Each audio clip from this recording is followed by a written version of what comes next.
All right, guys. Well, it looks like we're ready to kick off. Everyone's nice and quiet. So thank you all for joining us at the Sprinklr Loft today. My name's Cameron Barragan. I'm the Director of Product Marketing here at Sprinklr, actually based out of the Austin office. So really excited to get things started. For those of you that are here live, first of all, welcome to Austin. We're excited to have you here. I hope your livers are prepared for the week. And then for those of you that are joining over the webcast, thanks for hopping on. We're really glad that you're here. We're excited to have you kind of share this with you and share a little bit of some of the things that our clients are doing and really leveraging social to kind of that next level. So we're excited to talk about that. So specifically, the panel that we're going to be talking about today is creating lasting customer connections, so reaching, engaging, and caring for customers. So we know that social is not just for marketing, it's also for delivering customer care. It's increasingly becoming about that, and so that's really one of the big areas we want to focus on today. So we were lucky enough to enlist the help of two amazing Sprinklr customers from both MGM and LinkedIn to really tell that story today and tap into some of the amazing things that they're doing. So with MGM, we have Erica, who's going to be sharing a little bit with us. And Erica, did you want to introduce yourself? Yeah, sure. Thank you for that quick introduction. I'm Erica Kurtz. I am the Director of Social Strategy for MGM Resorts International. I'm based out of Las Vegas. We actually have 27 global destinations. I'm sure some of you are more familiar with the Vegas ones more than others. But I'm definitely very excited to be here. And then from LinkedIn, we have Steve Kearns. And did you want to give a quick intro on yourself as well? Yeah, absolutely. Thanks so much. So hi, everyone. My name is Steve Kearns. I lead social media strategy on behalf of LinkedIn Sales and Marketing Solutions. So that's going to be our SaaS platform Sales Navigator business, as well as our ads business. First time in Austin, so very excited to be here. Awesome, awesome. Well, so you guys have gotten to know us a little bit. Now it's time for us to get to know you a little bit. So I have a couple questions. Just raise your hand. Who here is from the brand side? Okay. And then who here is from the agency side? Okay. And then who would be more considered on the kind of marketing side of the house? Okay. And then anybody from the care side of the house? Okay. And who's just here for free drinks? Okay. That's helpful. That's helpful. All right, guys, well, we're going to go ahead and dive in, and we've broken this into two segments. The first segment is really about marketing, and the second segment is going to be, again, about care, really tying off with that, because we're seeing that as, in particular, a really important trend for 2018 and something we're going to see as being super important. So before we actually dive into the questions, guys, I think a couple of the big macro trends that we've seen in the market. We've seen that micro audience data has really given brands the opportunity to be able to deliver more targeted content, but it's a double-edged sword because it also demands that you create more targeted content, and that can create a lot of complexity. So that's one of the big macro trends that we've seen, but I know that there's also some unique challenges that you guys face in your own businesses. So I'm really interested to know what are the unique challenges that you guys are facing right now, and what are some of those changes that are happening, and is that impacting you, or is it also impacting kind of your agency ecosystem as well? Yeah, sure. Absolutely. Perfect. Yeah, go ahead. So MGM Resorts is a hospitality brand first and foremost, and we're also an entertainment brand. So a big goal of ours is to ensure that we are always servicing the guests. And I think a macro trend that we've experienced the last few years is that, and this is open to many industries, not just the hospitality industry, is that guests are going to social before they go to their traditional ways of handling things. So a funny story and a literal example is we've had guests reach out to us on Twitter, a specific example being the Mirage, asking us for towels before they call down to the front desk, before they pick up their desk phone. So it's really important for us to take that information and be staffed accordingly so that we can have the right workflow to get that information to the appropriate guests, because they're expecting that one-to-one interaction and they're expecting it quick. Another example for us is how we retrieve information through social media in real time. Mm-hmm. So it's actually at the Mirage as well, but we found out through Twitter, a guest showed us a photo on Twitter of a gentleman from engineering hanging through the ceiling of the race and sports book. And they were like, oh my God, there's somebody like in the ceiling at the race and sports book. And we notified security, and we notified them before they realized it themselves. Essentially, we had an engineer that was working right above the race and sports book and soft spot in the ceiling, and he started falling through. And so we are used as that real-time research. It's a resource. You know, a lot of our stakeholders come to social media first and essentially say what's being said, what's happening at our properties. And although you could see that and be on the floor and understanding it, we're seeing it firsthand online. So that's been a very large macro trend that has shaped how we do business in hospitality and MGM Resorts specifically. Absolutely. One of the things we look at LinkedIn is, you know, we're the world's largest professional network. We're about 550 million members strong. You know, we have a unique responsibility as a social media brand at our core to do social media well.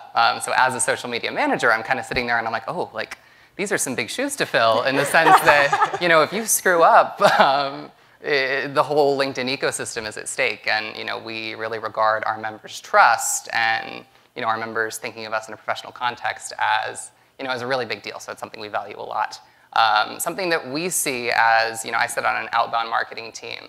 We are finding that attention spans are getting smaller and smaller and smaller and smaller just because I think people are seeing anywhere between like 5,000 and 10,000 marketing messages a day. So the question is, how do you take you know, your brand experience, sort of consolidate it into something that's like 3 to 5 seconds long, if that, and get people to want to learn more.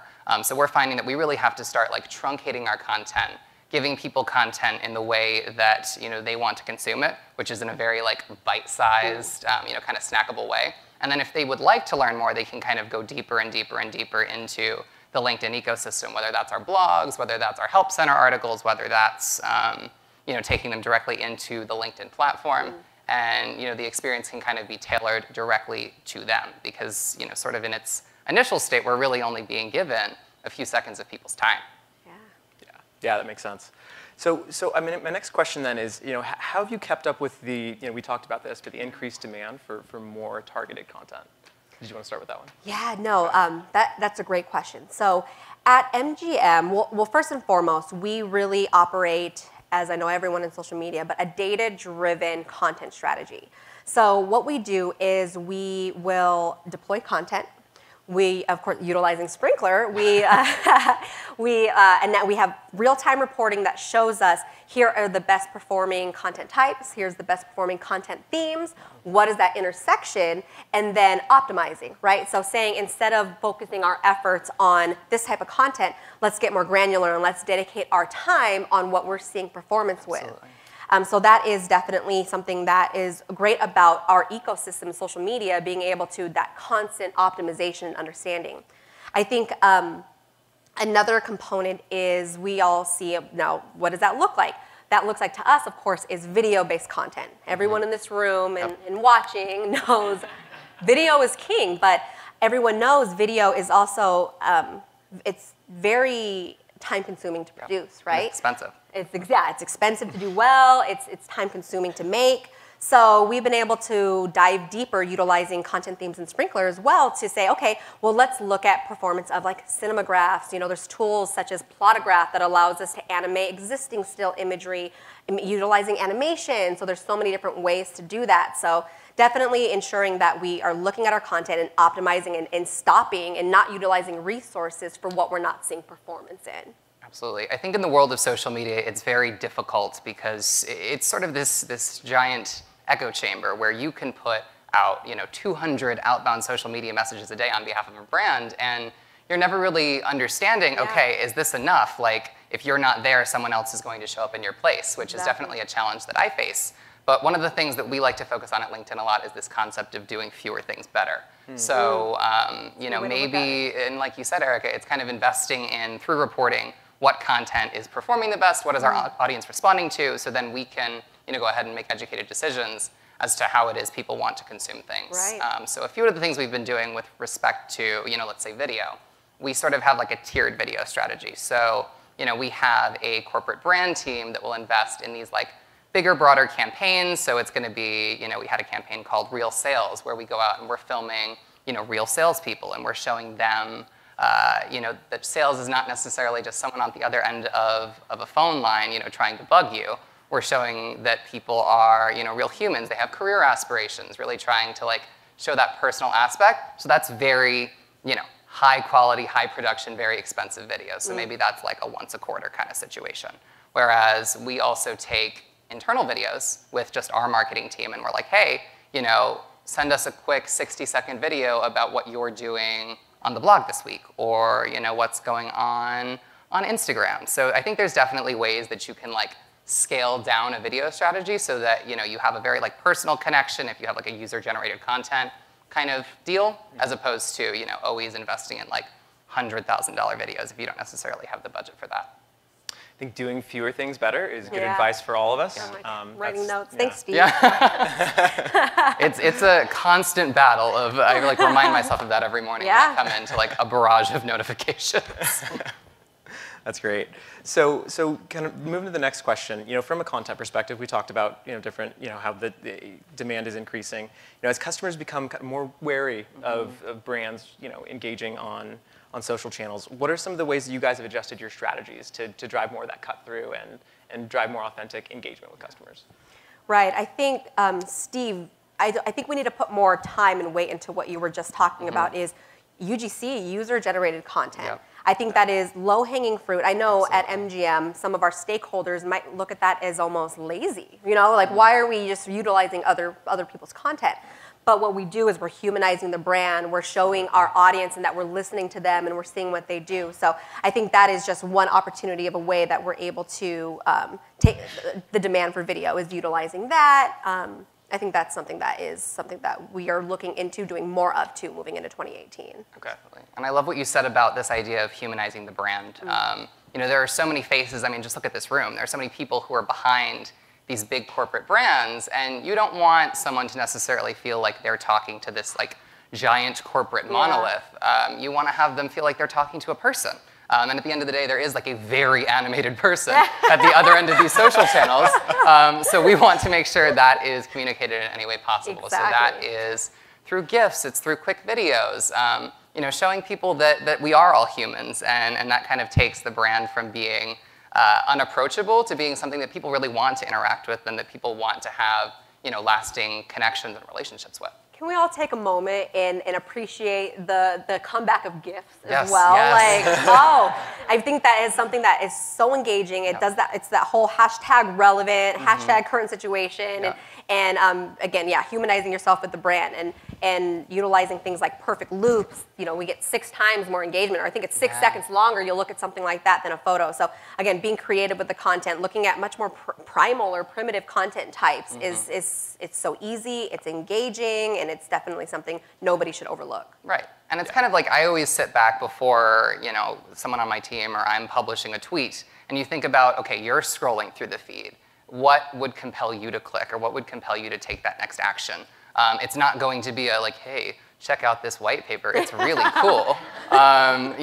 You're going to want to find a way to connect that to some sort of either whether it's a larger cultural moment or something that everyone, no matter sort of what race, religion, creed, background, profession you come from, can identify with. And I think that's sort of the true north as marketers, is figuring out how do we have a more mass appeal. Exactly. How we as brands insert ourselves into the conversation, not Correct. as the creepy older uncle, Yep. but the cool older brother. And it's something that we talk about at MGM. And that's one of the things with personalization that you have to be very mindful of too, is, I've seen brands before kind of go off and, you're taking recommendations from people that they didn't necessarily feel like they could share with you, and then, you're auto-populating content based on that. I won't say any names for brands that I've seen do this, but people kind of feel creeped out. Or there's this whole thing now with Alexa laughing at people, and I'm like, and the laugh is creepy. yeah.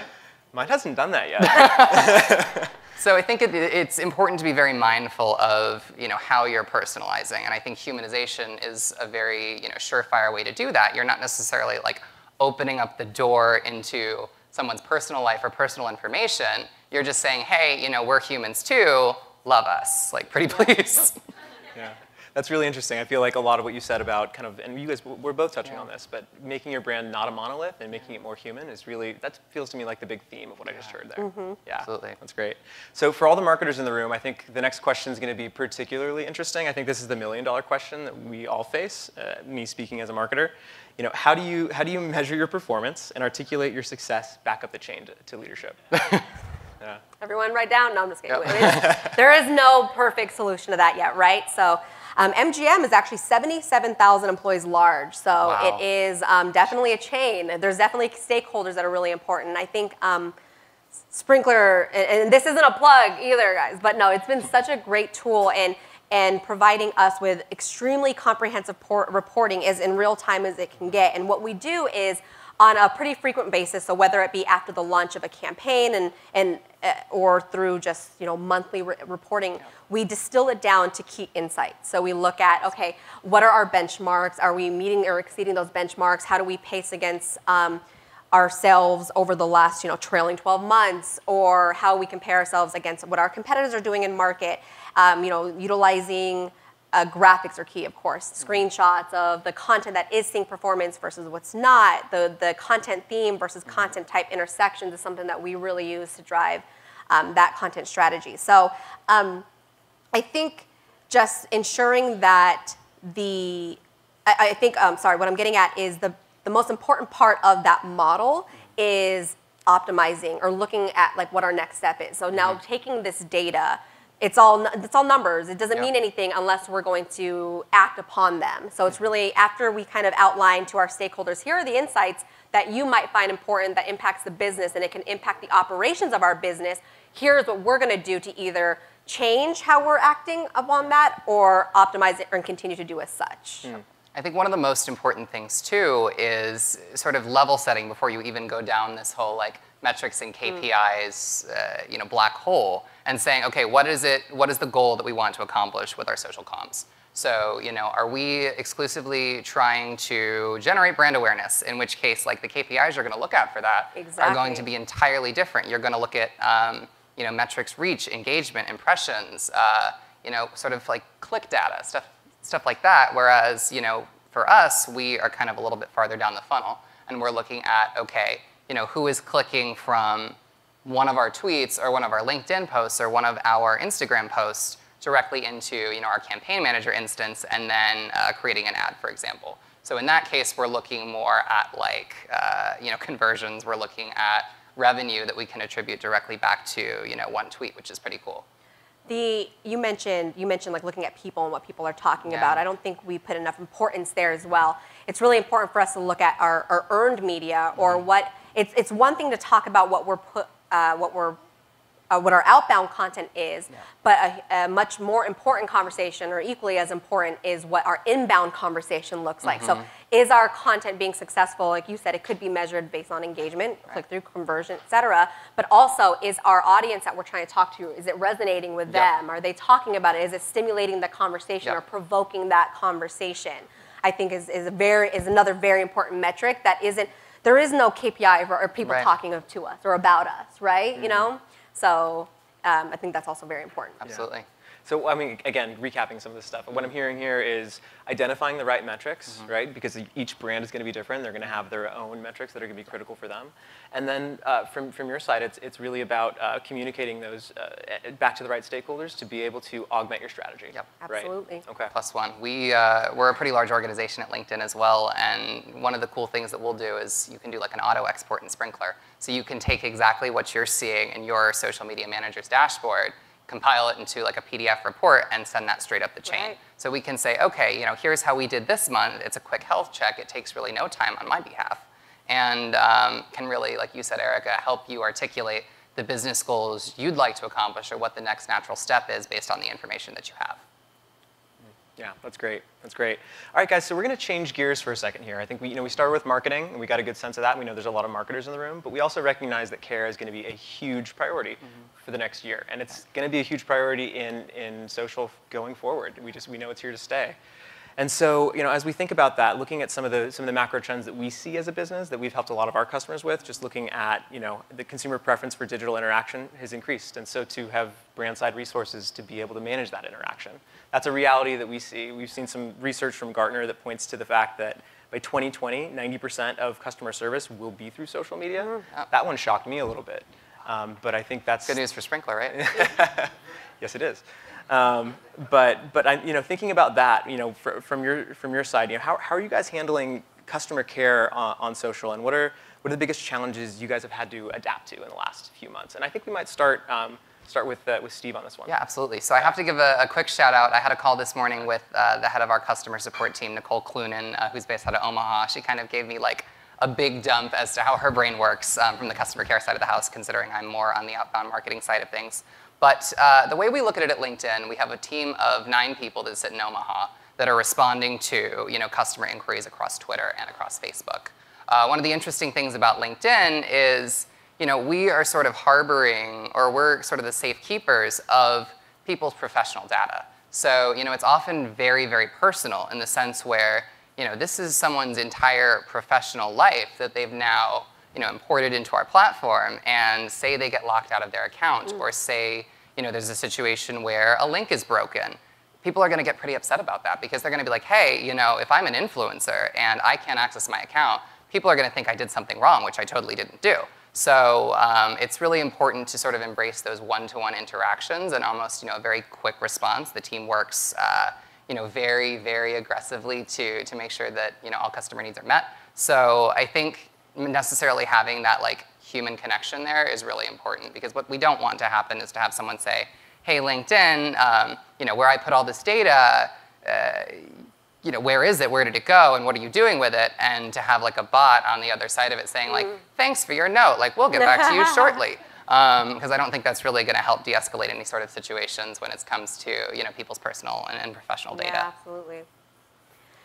So MGM Resorts, as I mentioned, is a hospitality company. So our guest service is at the core of our brand. It's something that's very important to us. It is what ensures us to have repeat visitation. And we are owning a guest experience for them. So they're coming to us to escape, as a form of escapism, right? Yeah. To have fun and to vacation. So that is a critical part of our business.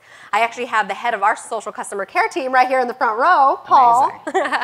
So how we are structured is social media at MGM Resorts has an outbound creative team. We have social engagement and social strategy that looks at the outbound. And then Paul Sturm is our head of social customer care that, again, manages our post-stay guest inquiries. And then we also have our team of community managers that are ensuring that they're responding to guests in real time. Because to your point, if there's an issue that a guest is having and a bot replies to them, it's like it's dead. The communication is dead. And to your factoid about this social customer care being 90% handled on social media, my industry, hospitality, will be there much sooner than that time. We're almost there, and it's going to be very soon where people are coming only to social before a lot of things. So I'm thinking about that towels comment you made.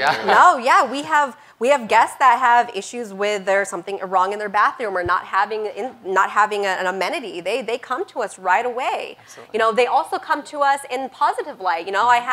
I had Steve at the bar. Bartender Steve was incredible. He gave me such a great experience. And our social customer care team is also taking those messages, and we're using it as an employee engagement opportunity where we are taking those and delivering them back to their managers so that they can see what people are talking about to them online. So critical to our business, and helps us drive conversation for how our on-property operators actually conduct the work. So very, very critical to our business. And I think something that you touched upon too, Erica, was the fact that once you lose trust with a member or with a potential customer or a current customer, it's very hard to rebuild that trust. So you have to ensure that, social comms are often very like fly off the wall, like you're kind of like on the bus tweeting back at members and whatever, and you have to be very mindful of the fact that what you're saying has to be thoughtful. It has to be empathetic. It has to show the fact that, we care and, we're sorry that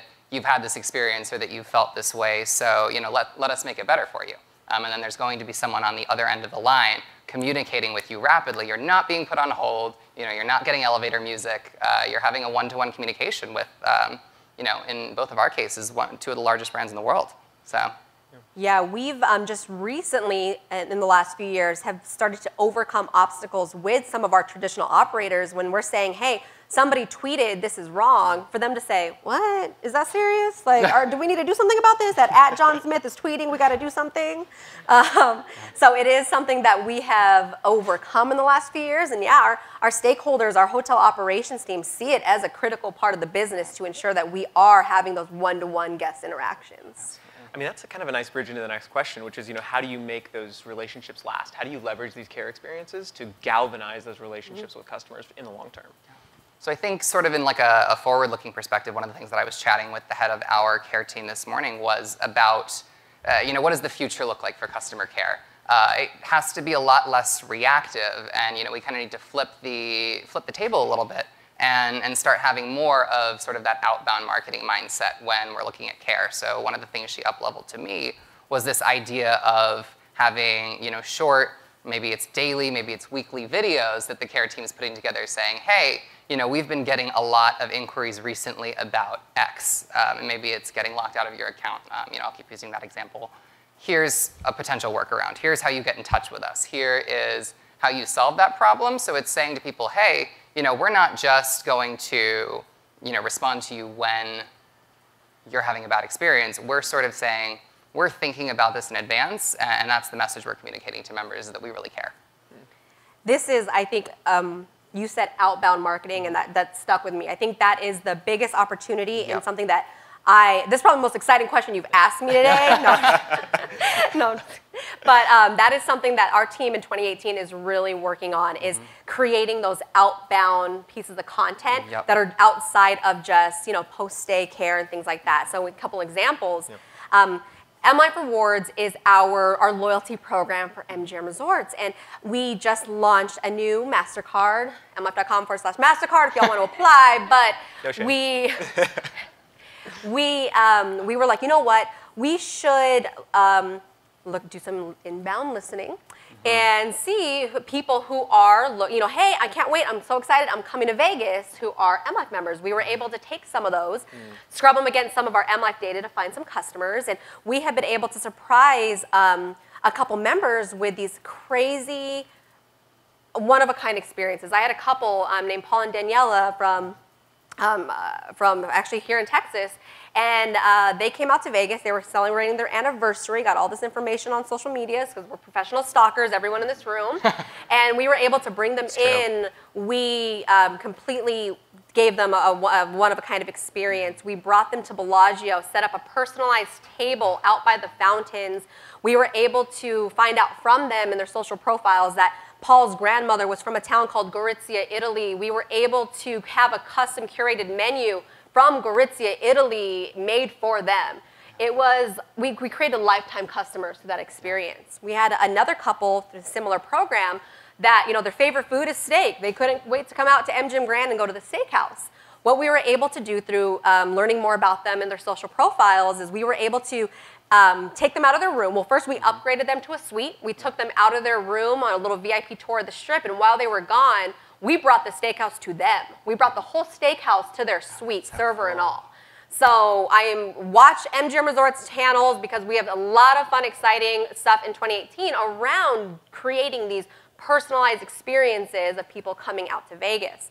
Just this last weekend, we were activating around the Oscars, and we were posing questions to our guests like, what movie character would you want to be? Like, who would you want to be, and how would you bring that character to life in Vegas? And what we were doing is somebody was like, oh my goodness, I'm staying at Mandalay Bay, and my character, I would love to be James Bond.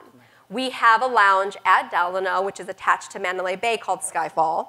And what we did is we ended up giving them a whole free experience at Skyfall that night. So again, taking these inbound one-to-one messages and just completely personalizing them. A lot of this takes a lot of help from our operators too. So I think ensuring that the workflows and processes are in place to get the buy-in to do these programs, especially because there is cost associated with them, is critical, because I'm gonna tell you, we have lifelong visitors and lifelong customers from these engagements.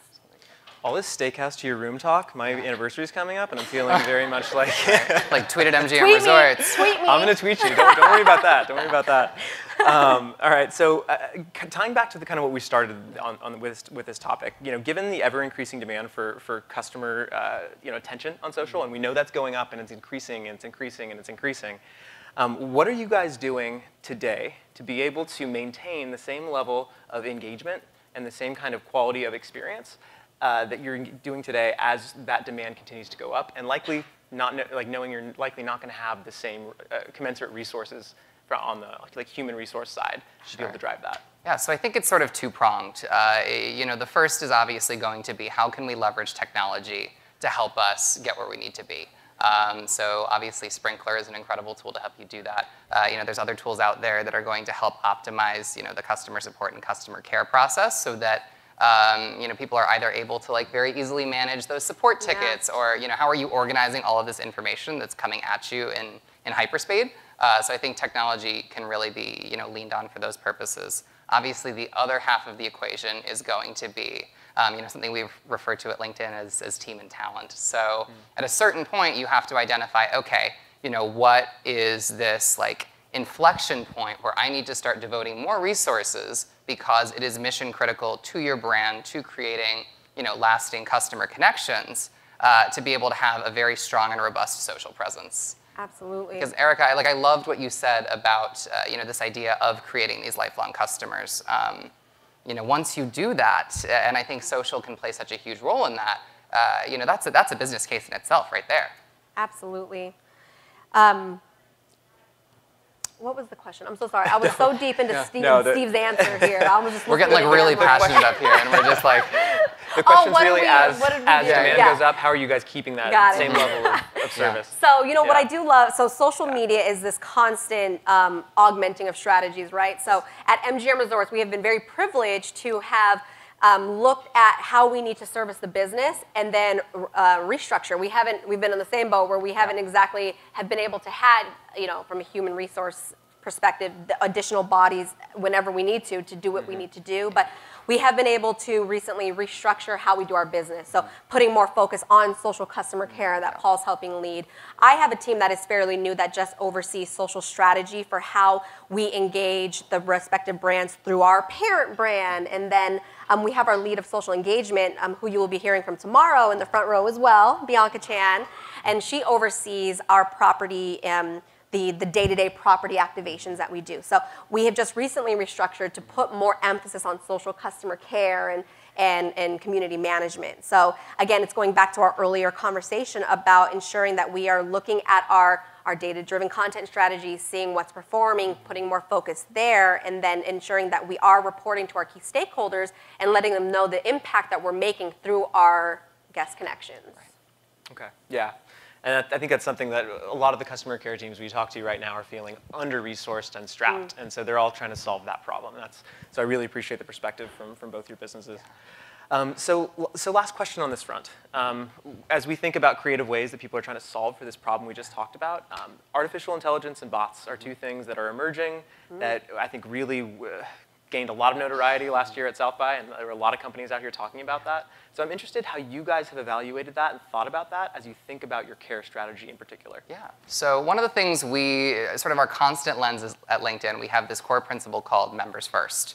So before we go ahead and sell any sort of LinkedIn product, before we get anyone to do business with us, we have to look at whether or not this makes sense for LinkedIn members. These are people who don't, hopefully most of the people in this room who aren't necessarily paying for LinkedIn products and services. We want this to be the world's largest professional network that people can go to for professional advice, to be a really robust community that people feel safe and comfortable sharing information in. So with that, I think that sort of extends to all of the business decisions we make as well. So that's kind of like where AI and bots at their current state wouldn't necessarily be the right fit for our customer care team, because people are looking at it and it's like you do want to maintain that one-to-one human interaction, especially if we have this principle we've kind of put upon ourselves that say we need to make sure every interaction we have is the best possible outcome for the LinkedIn member. So it kind of, in a way, has definitely allowed us to steer away from different business decisions. I think if AI and these bots sort of evolve to where maybe there's some kind of like human element that can plug in, or it's not feeling as auto-responsive, right, yeah. then absolutely sign us up. But I think we're still getting there. Yeah. So MGM Resorts is also an entertainment company. Mm-hmm. People don't realize, but we host over 7,800 entertainers or live acts every year. That makes us one of the largest providers of entertainment in the world. Mm-hmm. So we're not just a casino hotel brand. So because of that, we are constantly looking at how we can bring entertainment to life. Our mission is that entertainment is a fundamental human need. So we do need to constantly consider that when we are delivering these guest experiences. So one thing that we actually started testing it. We opened a new theater at a new resort that we have in Vegas called Park MGM, parkmgm.com, come visit.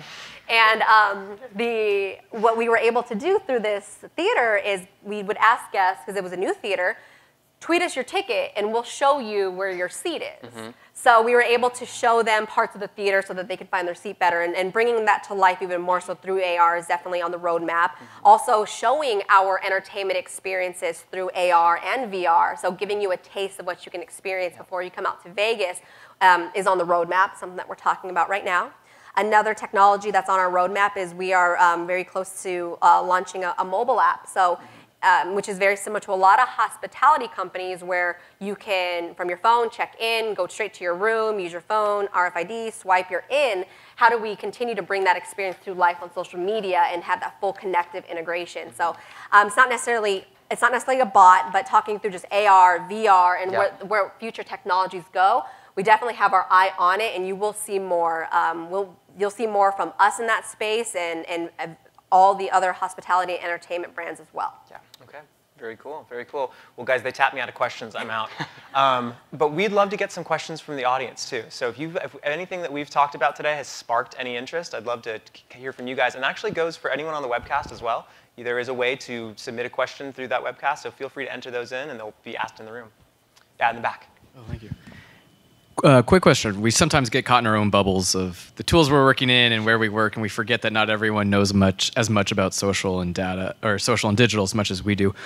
Is there anything you're foreshadowing from a consumer side that's going to hinder them from creating a lasting impression for your brands? Yeah, Steve. Sorry, one more time. Yeah, is there anything that you guys are looking into, kind of taking a step out of what we do on a day-to-day?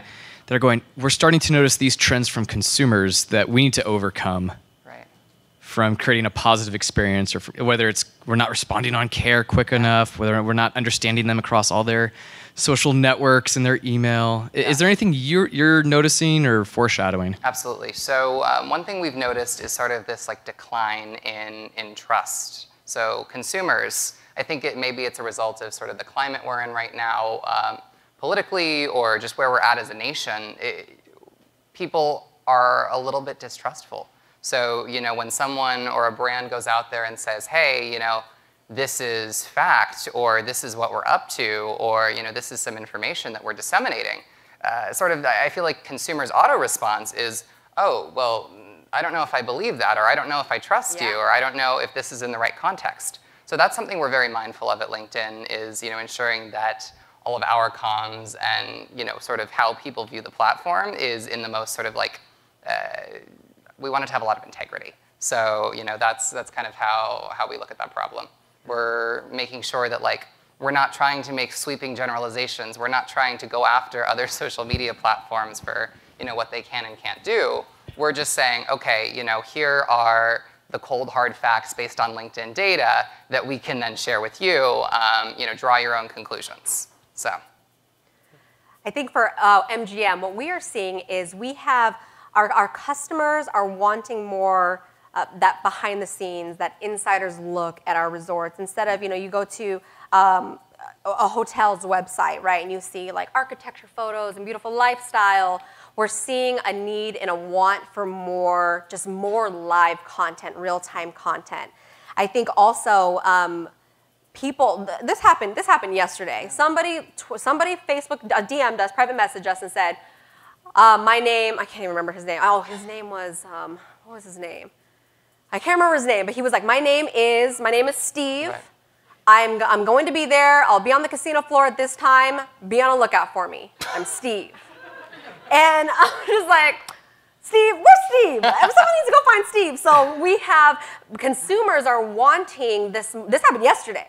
So consumers are wanting this more like, that immediate, this is my social connectivity. How does that bridge my reality? Here's my digital reality. How does that connect to my actual reality? So I think there is a need for figuring out what that landscape looks like. You know, as bots are rough, because bots, you lose credibility, you lose authenticity. You know you're not talking to a person, you know, and you don't trust that. So how do we overcome that immediacy without using a bot? So I think that is what is on the forefront. Yep. Who else? What are the questions do we have in the room? There's one over there in the back as well. My question is, what are you guys planning to do to overcome changes like the Facebook algorithm, and to make sure your content's gonna stay relevant and reach your target audience? Yeah, so we have a phrase, and I know one of my colleagues is watching the live stream, and I'm probably gonna butcher it, but I think it's something along the lines of, organic is good, paid is better. So obviously, brands are sort of getting to the space where it's kind of a pay-to-play environment. So it's amazing. We do live streams with LinkedIn Marketing Solutions all the time, where we're going to live stream webcasts. We do this morning show called Live with Marketers, where we stream out of our studio that's based in Sunnyvale, which is right next to San Jose in Northern California. And we'll get influence on there to talk about like the biggest trends in marketing that our audience cares about. We can have the live stream, and we will put it in the Twitter feed, or we'll put it in the Facebook feed organically. And we're going to see, a couple hundred, a couple thousand active viewers. But even if we're putting $500, $1,000, $1,500 worth of paid behind this content, you're going to see, a 10x, a 20x increase in that reach. So for a business like LinkedIn, a $500 investment to get that many more eyeballs from a brand awareness perspective is a no-brainer. Very valuable, yeah. Yeah. Yeah, pay to play. That's definitely a model that we have to consider at MGM as well. But through the use of Sprinklr, we have been able to showcase this real-time impact of our business and use that to actually see significant increases in paid budgets because of that. However, virility does not come with paid. So it's super important to ensure that you have impactful consumer-facing content through a strong, robust, organic strategy as well. And again, understanding where are people looking? And again, I have an easier, I think, brand online than you do, even Steve, because where people are wanderlusting for travel. It's already so paramount in our online space. So we just need to ensure that we're tapping into these cultural moments, these trends, these wanderlust moments, and those aesthetics is really important to our business as well, to create literally a line from a lot of our strategic initiatives is incite FOMO. Our goal, that is as strategic as it gets. That's our full strategery, incite FOMO. And it's like, what FOMO? FOMO what? No, but it's so true. And I think if you can create that need or that desire to want to be in a place where people are tagging their friends like, oh man, we got to head to MGM Grand. Like this is a great experience. That's something that we are trying to ensure. That is a question we're asking at first and foremost when we're driving organic strategy. So organic is a very important business to MGM, and I think we're trying to use that to tackle the algorithm changes however we can. One of the beautiful things in Sprinklr is I have this dashboard set up that will show me sort of like a heat map as to when are my audiences most engaged with my content. So is it like 8 p.m. on Wednesday? Is it 9 o'clock in the morning on Monday? Pacific time, and that can help inform me, what is the best time to publish this content where it's going to get the most eyeballs within the context of who's following my page. Because you can go online and you can say like, hey Google, when is the best time to post on social media? Yeah. And the answer is going to be, it depends on the context of your organization, it depends on your audience, it depends where you're located, it depends where they're located, where's your audience? So on and so forth.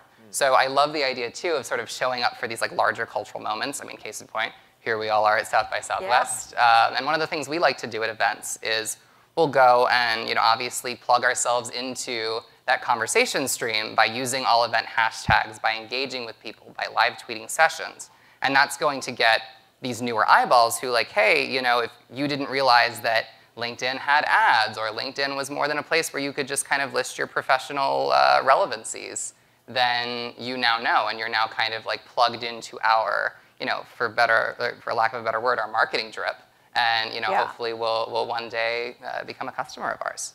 I think to add, so we're a hospitality brand, of course, right? So we have a complex paid strategy. I won't go into in detail, but paid social media works great for hotel conversions, right? We're trying to book hotel rooms, that works. However, driving that brand awareness and that brand health and that trust in the brand can't happen without organic. Nobody is going to see a brand awareness play through a paid, video view or video link ad and think, oh my goodness, like I'm in love with that brand now because I saw this ad. That doesn't work in hospitality. So it's really important that we continue with organic, again, behind the scenes, humanized content. It's still very robust for us. And it's like, what is sort of P0? It's, you're not sponsoring junk. Yeah. You are, what is your sort of your ground zero of organic content? You need to make sure that every piece of content you're putting out there, number one, can sort of stand on its own if someone's looking at it within a feed of a bunch of other stuff, but also, it's compelling, and it's what people want to consume, and it's engaging, and it's sometimes humorous, it's sometimes witty. So exactly. I'm still stuck on inciting FOMO. I feel like I've been a victim of that. I like that a lot. Yeah, that's great.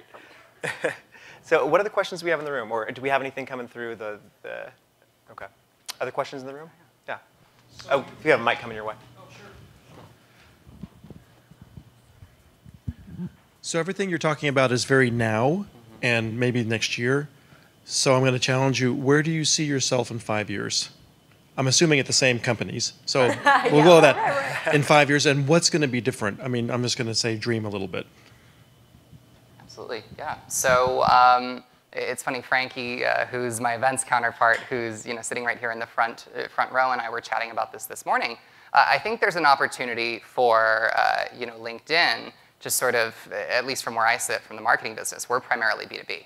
So, obviously, if you're thinking about it, if you're looking to buy software, you're sitting on LinkedIn and you're in this professional 9-to-5 mindset. If you're getting hit from content from like an Oracle, that is a natural next step. But as the LinkedIn platform gains more members, as we become more of hopefully something that people want to use every single day, I think there's also an opportunity for a lot of consumer businesses to plug into that if they're looking for the audience that we have to offer on LinkedIn. So definitely kind of like expanding the scope of at least what I can speak to our ads business, the reach that it has. I think, that's a tough question because social media changes. It's going to be changed tomorrow, right? Yeah. It's constantly changing and it's hard to follow. So I mentioned a few times, but we're an entertainment company. That's what we're trying to be. We have more entertainment than any other company. So what our future is going to look like is how we reimagine how to deliver entertainment to our guests. So right now, entertainment is delivered through a 3 Michelin star meal. It's through live entertainment. It's through Justin Timberlake that's coming to perform, or Metallica that's coming. But how do we deliver that online? Is it through live content or live, instead of in-person meet and greets? What if it's digital meet and greets online with our performers, with our chefs, through those types of things? I think that's definitely where you'll see MGM. Yeah, there's a question. Erica, I love the steak in the room idea. I think it's awesome. It's a great user experience that I would love to partake in. Tweet me, no. Yeah, noted. I'm curious though, how are you using those stories in your advertising? Like we talk about trust, we talk about authenticity. Like, are you using that as you're doing paid and even organic posts? Yeah, so that story I told you about our steak and room experience and our couple that we created a personalized table by the fountains, that's very new. It happened just like Q4 of last year. So we just finalized the videos. They're with MasterCard for final approval, and they will probably be deploying in a couple weeks. And what that distribution strategy looks like is, of course, organic, to talk through. And so great question to go in deeper. We took 4 couples with the goal of creating a comprehensive long-form piece of content showcasing a very deep story from beginning of the experience to the end. And then we engaged 3 other couples to do these more like bite-sized pieces of content so that we can tell a longer form narrative or storytelling. So we're going to start by introducing one, long, comprehensive piece of content that's like, here's what we did, this in partnership with MasterCard, here's our hashtag version of Priceless, right? And then we have these smaller pieces of content that will continue to follow so that we help drive that brand awareness around, wow, like I keep seeing these surprise, and we call them surprise and delight moments from MGM. So we plan on distributing them. It will be organic. We will also do, of course, video view ads, very much an awareness play so people understand like what we have to offer.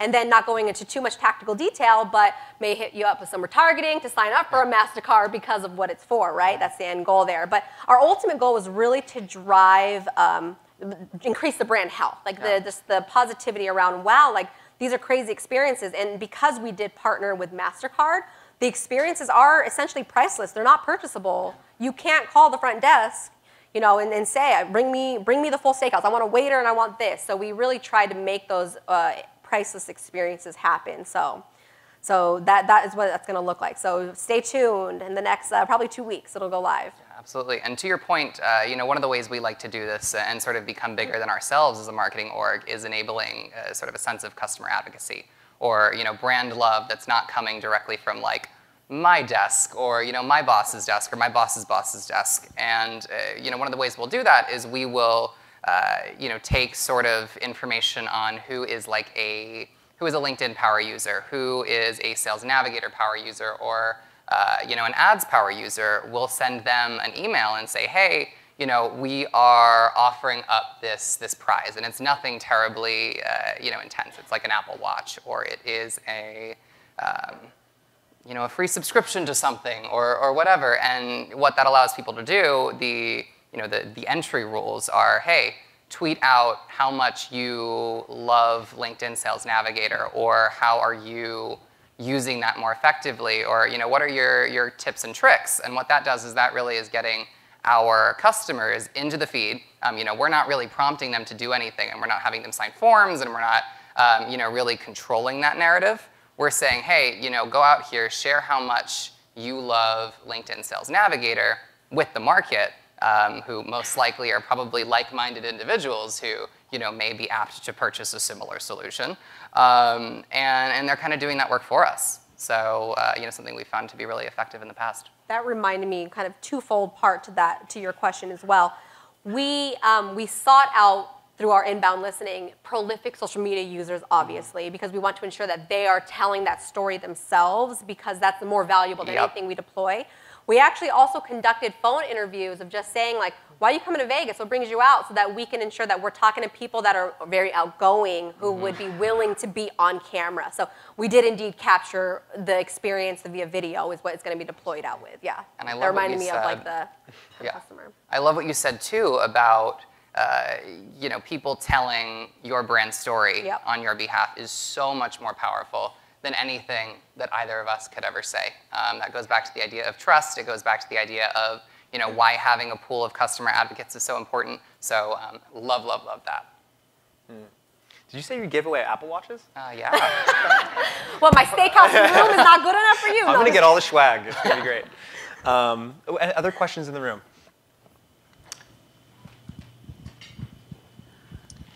I just had a quick question. I know brands struggle with creating lasting impressions and then improving their brand health due to internal silos at the company.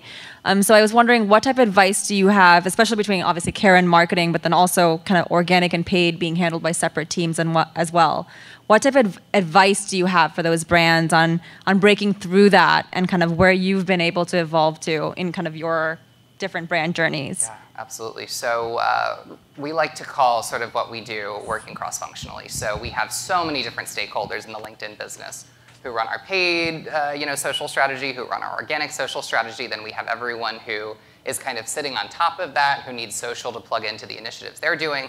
So I think the key is, number one, like from a team and talent perspective, hiring individuals who are naturally curious and are naturally, into relationship building. Yeah, because at the end of the day, what we like to say at LinkedIn is that relationships matter. Yeah. And half of, what makes a good social media team are these curious individuals who want to look at social not as like, okay, my job is to tweet 5 times a day and do whatever. Yeah. It's like, you are the daily comms channel or the outbound representative of your business. So if your business is at an event, if your business is announcing a new product, whatever, like you have to be there. So one of the solves we have at LinkedIn is we have weekly stand-up meetings with cross-functional partners. And those are meetings that like nobody will decline. They're going to, we all sit in a room with, for example, our demand generation team or our events team or whatever, and we kind of just do like a laundry list of things we all want to talk about. What are you working on? What are we working on? And how can we work together?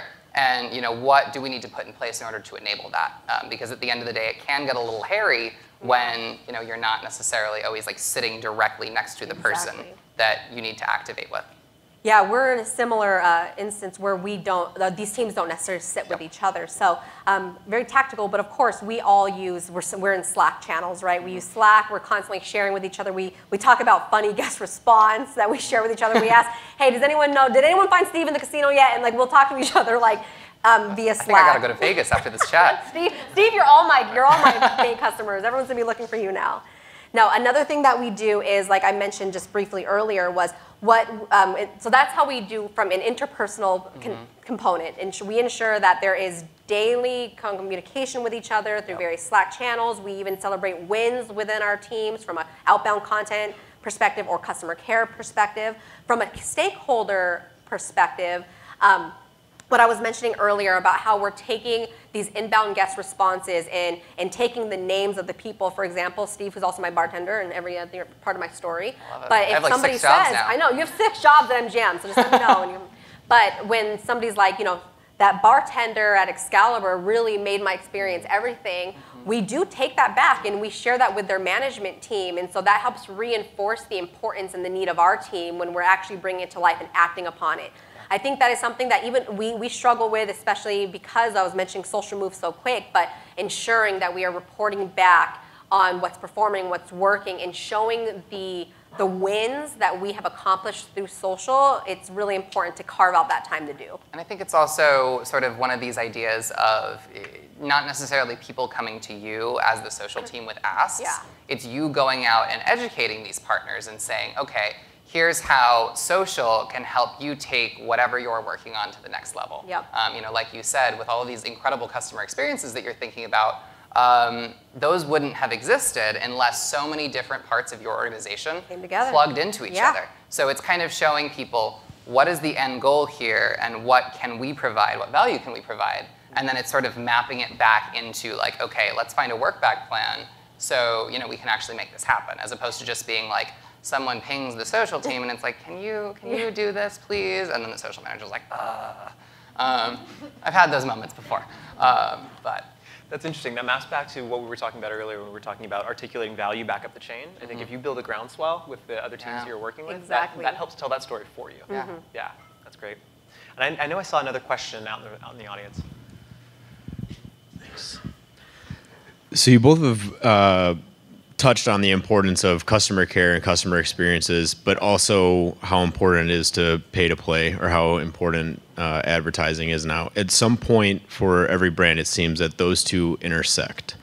So my question is, what best practices or tactics have you guys put in place to ensure that you're reaching the right audience, or to ensure that you're not reaching the wrong audience in your advertising efforts? So I think something that Eric and I were talking about before this, social media is very iterative. So you are going to be we use our social channels all the time as testing grounds for new messages. So we've sort of gotten to this place where we've curated an audience across our social channels of, on the LinkedIn ad side, B2B marketers. On the LinkedIn sales side, it's going to be a lot of sales professionals. And because of all of the audience data that's available through native analytics, through Sprinklr analytics, we can say, okay, this is the bar. These are the people we want to reach. Then it's saying, okay, what content is performing better, what's not performing, and then following along that iterative path. I can't say that word, iterative. But that's kind of how we look at it, in the sense that like it's really important to understand who that audience is as a P0. And then build upon that once you've acquired that audience. Yeah, MGM is a house of brands. As I mentioned at the beginning, we have 27 brands, and they all have different audiences. They have different demographics, household incomes, et cetera. So We work very closely with our marketing counterparts to control those on-property experiences to identify what are their needs. Like, we're not working in a bubble, right? We're trying to, social media is one spoke of a hub. So we need to understand what is the overarching marketing objective that we're trying to reach, and we optimize accordingly. I think another, just a small, easy win for us is we run what we call just a boosted best campaign every week, where we take our organic best performing content. We know it's already naturally gaining traction. People are naturally engaging with it, and we put some money there. +1. Exactly. It's just I think that's something that is super simple. Definitely recommended for all brands to consider. And then again, really making hyper-targeted campaigns dependent upon the overarching marketing initiative, so that we're not just shooting random. And A/B test. We meet with our paid partners pretty frequently, and we just talked recently. I think one data point we just heard was that when you test 10 forms of content, you see 5 times the amount of performance than if you tested A/B tested just 2. Right. So testing is critical, and that is an obstacle we're trying to resolve with our team. Is in saying when we say we need 10 versions, that's not 10 different pieces of creative. Right. It's just maybe tweaking verbiage, colors, exactly, and testing as much as we can so that we can continue to optimize. Yeah. Okay. All right. So last call for questions from the audience. All right. Yeah, I thought we were starting to wind down there. All right. Well, hey, guys, thank you so much for coming up here. Can we give them a hand? Yeah.